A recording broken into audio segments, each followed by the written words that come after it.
नमस्कार, कैसे हैं आप।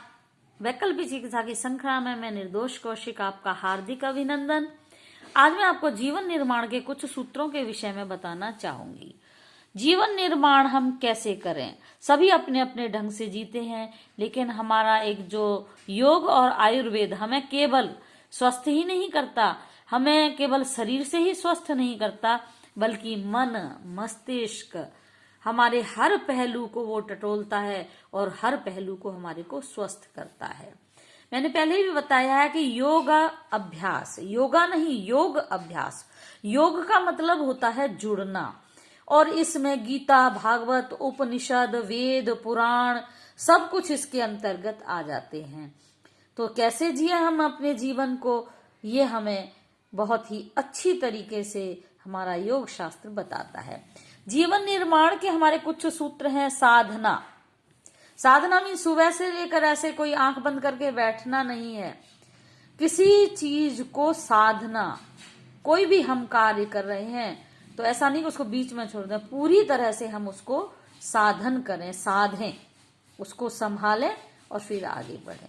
अब ये साधना कार्य क्षेत्र की हो सकती है, गृहस्थ की भी हो सकती है और ईश्वर के प्रति भी हो सकती है। उसके बाद स्वाध्याय, पिछली वीडियो मैंने बताया है कि स्वाध्याय बहुत ही अच्छा है। कुछ ना कुछ 10 मिनट के ही लिए हम पढ़ते रहें।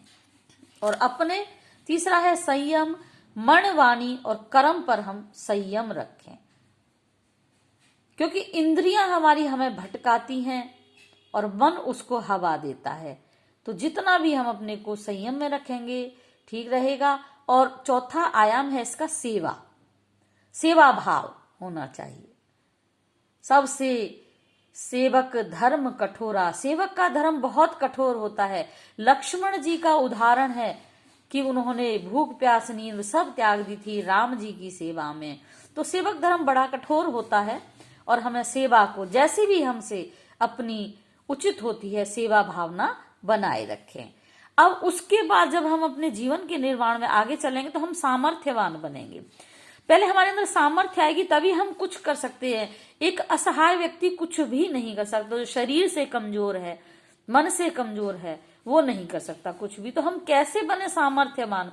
इंद्रियों पर संयम लगाए, हमारी ज्ञानेन्द्रिया, कर्मेंद्रिया, इन पर हमें थोड़ा सा कंट्रोल होना चाहिए। क्या सुने, क्या देखें, ये सब बातें हमारे अंदर, और क्या करें, इन सब बातों का ध्यान करें।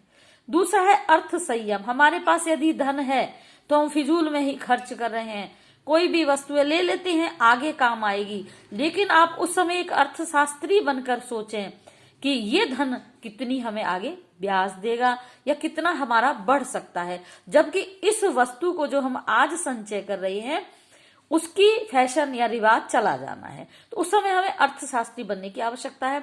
उसके बाद हम समय का संयमन करें। हम कहते हैं समय नहीं है, क्यों नहीं है? समय वही 24 घंटे प्राचीन काल से, हर युग में वही 24 घंटे का समय होता है, लेकिन हम उसको संयमन कैसे करते हैं। हमारे ऋषि मुनियों के पास कोई समय नहीं कि उनका संयमन था। इतने बजे उठकर हमें काम करना है, इतने बजे विश्राम करना है, ये भोजन का समय है। संयमन करने के बाद में यदि हम चलेंगे तो हमारे लिए समय ही समय होगा और हमारी मुट्ठी में एक सामर्थ्य आएगी। उसके बाद है विचार संयम। कुछ भी न सोचें, क्या सोचें, कैसा सोचें, ताकि हमारा मन, हमारा मस्तिष्क और हमारा जो एक ऑरा है वो सही रहे और हमारी छवि बहुत अच्छी बने। तो ये चारों हम संयमन कर लेंगे तो सच मानिए मित्रों, हम पूर्ण रूप से सामर्थ्यवान बन जाएंगे। कुछ भी हमारे लिए असहनीय या असभ्य या कोई भी ऐसा तथ्य नहीं रहेगा जिसे हम नहीं कर सकते।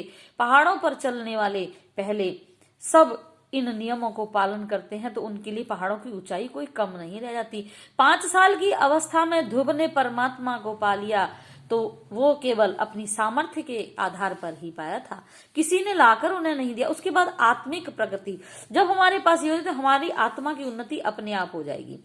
पहले हम अपने आत्म समीक्षा करें, अपनी अंदर की समीक्षा करें, हम क्या कर रहे हैं, कैसे कर रहे हैं, क्या उचित है, क्या अनुचित है। उसके बाद में जो भी हमें अच्छाइयां या बुराइयां या कमियां दिखती हैं उनमें सुधार करें, अच्छाइयों को और अच्छा करें, कमियों को निकाल कर उसमें सुधार करें।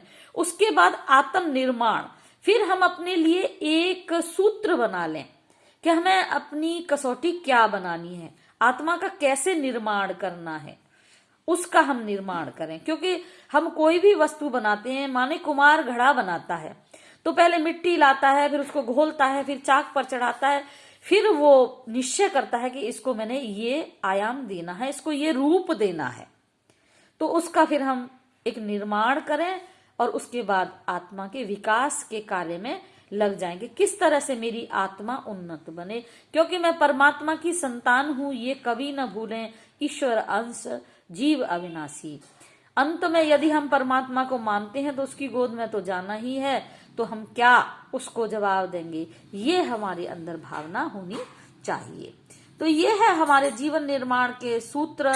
और इसी के साथ आज इतना ही, कल फिर मिलेंगे। धन्यवाद।